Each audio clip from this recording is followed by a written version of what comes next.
Hi, Anna. Hey, Al. We're here in Cambridge, Massachusetts at Harvard University. We are. And we've come to one of the quadrangles inside Lowell House. Mm-hmm. And Lowell House was built in 1930 when the president was a Lowell, a very important Lowell. And his nephew was Robert Lowell, who as a freshman lived in this house. So we're sitting on a bench that memorializes not Robert Lowell, but his uncle. Yeah. But it might as well be Yeah, Lowell, the and we're here to talk about an extremely snarky, I don't know if it's angry, but I don't give a shit poem by Eileen Myles on the death of Robert Lowell.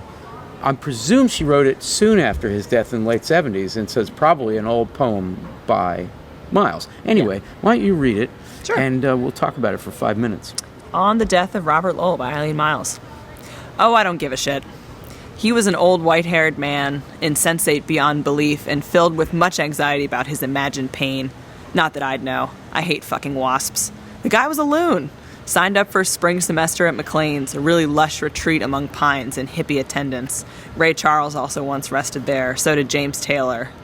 The famous, as we know, are nuts. Take Robert Lowell, the old white-haired coot. Fucking dead. So it's an elegy. You could say. It's an elegy. So it might be an anti-elegy. Eileen Myles is doing something that in the late 70s you could do if you're angry enough and get away with a little more than you could today, which is to mock someone who suffers from mental ill health. Right. So we have to say that up front. We do. And I think Eileen, would probably, I don't know, but might say, yeah, I was a little rough. Yeah. Okay, so there's that. There's that. All right, but where do we go from there? But I think what they're doing that's so interesting is this, it's not necessarily celebrating, but it is the kind of passage of an older, whiter generation of poets that loomed so large over the literary scene that took up all the space for a poet like Myles.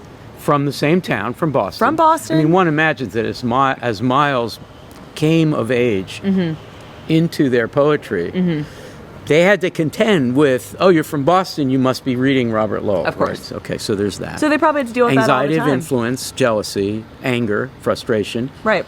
And more, and more. And I think just the feeling of, well, okay, he's fucking dead, so now we can move on from this. We can, not that Robert Lowell's fame has faded at all in his absence. I think it has to some degree. Maybe a little bit.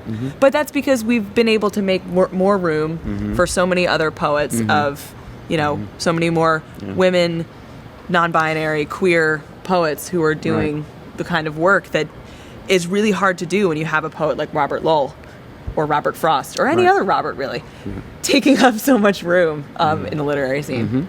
Yeah, you threw in Frost. I mean, I think, no, you have. I'll always take my shots at Frost, Al. You will. So, I don't know where this was first published. It was certainly collected in the fairly recently collected. I Must Be Living Twice. Yeah. Yeah. But let's just assume it was published separately.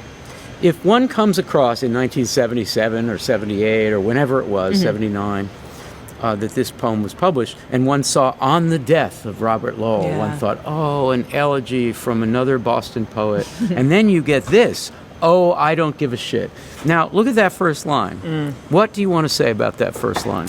Well, I love the kind of Grecian It's the poetic O. O. The poetic O. It's, for the record, this is not O-H. Right. This is O. O. Right, so it's mock pretension. Which I love. And I mean, to start On the Death of Robert Lowell, which is a classic elegiac title, On the Death of Abraham Lincoln, On the Death of such and such.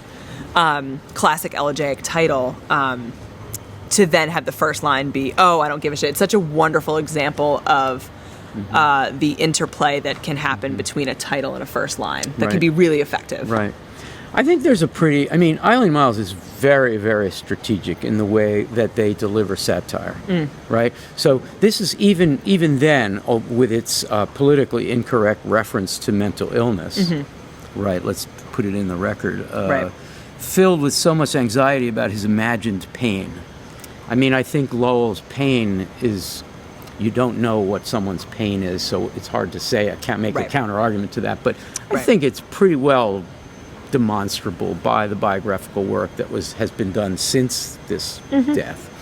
But also complicating things by reminding us that they're mocking the spring semester at McLean's. McLean's was what we used to call a mental hospital, right? A psychiatric ward where the treatments were pretty rough, included electroshock therapy. Spring semester is a joke, yeah. But also Ray Charles was there, right? There's not a lot of imagined pain for Ray Charles. There's some real pain, right? And James Taylor, who, okay, maybe Eileen Myles is not a big James Taylor fan, but we're talking about a young, much admired folk rock person, and this great blues singer, who suffered a lot of racism in the music industry. So Myles is really complicating things. Yeah. So it's not that uncomplicated a thing. Final thought on this. The famous as we know are nuts. Is I think a very funny line, right? But of course complicated given what you just said about sort of flattening out the experience of pain and mental illness that was experienced by all the figures that she's invoked. Right. So I think it is important to acknowledge that. But overall, I do think that this is a really effective, really funny elegy, anti-elegy, that is making a strong argument and a strong case for a type of poetics that doesn't just hew towards the traditional, that instead does really different work. That was going to be my final thought, so thank you. The elegy. I think that Myles is doing something very tricky and good, productive with the elegy, which is to say, elegies are supposed to be first, oh, lament, lament, they're gone. Well, they actually do that here.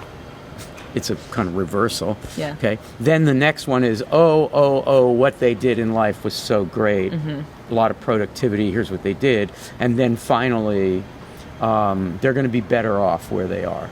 And that tradition doesn't really respect anybody who doesn't think there's an afterlife, anybody who doesn't think that everybody who's dead is noble.